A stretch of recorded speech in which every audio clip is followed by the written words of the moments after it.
மணி sir என்கிட்ட சொல்ல situation வரக்கூடிய தாய் என் தாய் தான். ஆமா, பெற்ற அப்பா அம்மா அவங்க பெத்த புண்ணியத்துக்கு சாப்பாடு போட்டாச்சு, கொண்டு வந்து கொடுத்துருவாங்க. நான் எந்த அறை எடுத்து எங்க இருக்கணும் அந்த அறையில இருக்கிற எல்லாத்தையும் கையில காசு கொடுக்காம அங்கெல்லாம் கொடுத்து வச்சிருவாங்க. அவங்க இது நாள் வரைக்கும் அதான் பண்றாங்க. அவங்க சம்பாதிக்கிறோம் பிடிக்கிறோம் அதெல்லாம் மீறி. உங்க சொந்த ஊர் சேலம் இல்ல? சேலம். அப்பா அம்மா மெட்ராஸ்ல இருக்காங்களா? அவன் இப்ப மெட்ராஸ் வந்துட்டாங்க. அவங்க வந்து அப்பா அம்மா ஏன் இப்படி வீணா போற இவ்வளவு திறமை வச்சுட்டு திட்ட மாட்டாங்களா? ஐயோ, அழுது அம்மாலாம் காலில் விழுந்து. அதான் நான் அந்த ஆடியோ லான்ச்ல சொன்னப்ப அஞ்சு வனப்பு வைக்க ஏன் அப்படி சொன்னேன்னா, இந்த தாய் என்னோட தாய் தான். மணி சார் என்கிட்ட சொல்ல சிச்சுவேஷன் வரக்கூடிய தாய் என் தாய் தான். ஆமா, இந்த பூமியில இந்த புள்ள என்னாக போகுது எனக்கு பயமா இருக்குது அப்படின்னு ஒரு தாய் நினைக்கிறா இல்லைங்களா? அந்த தாய் எனக்கு தெரிஞ்சு தமிழ்நாட்டுல இருக்கிற அத்தனை தாயுமே அந்த என்னோட தாய் மனசுல வச்சுக்கிட்டு என்னோட அம்மா என்னை பார்த்து ஏன்டா கண்ணி இப்படி போற பாதை எப்படி இருக்கு போது தெரியுமா, நீ உன்னோட ஆட்டிடியூடுக்கு நீ என்ன புரியும் எனக்கு தெரியலையே அப்படின்னு ஒரு ஏக்கம் இருக்கு இல்லைங்களா?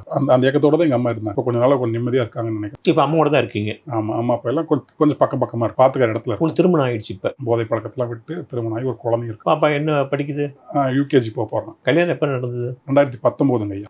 96ல வெளியே வந்து அதன் பிறகு. இந்த பழக்கத்துல எத்தனை வருஷம் இருந்தீங்க? ஒரு 13 வயசுல தொடங்கினது 34ல முடியுதுங்க ஐயா. கணக்கு பார்த்தா 22-23 வருஷம். என்னோட இளமையெல்லாம் வெறும் போதை மையம். கண்ணதாசன் கனவு மையம் சொன்னாரு, இளமையெல்லாம் வெறும் போதை. அதனால் பெற்றது என்ன அப்படின்னா ஒன்னே ஒண்ணுதான், நிறைய அனுபவங்கள் அது கொடுத்துச்சு. இப்ப அது பாடலா பயன்படுது. இழந்தது நிறைய நல்ல நல்ல நண்பர்கள் இழந்திருக்கேன். என்னுடைய இளமையோட துடிப்பை நான் இழந்திருக்கேன். இன்னும் எவ்வளவோ படிச்சிருக்கலாம், எவ்வளவு குறிப்புகள் எடுத்திருக்கலாம். இப்போ நான் மீண்டும் செகண்ட் இன்னிங்ஸ் மாதிரி படிச்சதை மீண்டும் படிக்கணும். ஏன்னா நினைவு தப்பிருச்சு. இப்போ மீண்டும் அந்த சேது படத்துல ஒட்டுமை அந்த மாதிரி இப்பதான் ஒன்னு ஒட்டிக்கிட்டு இருக்கு.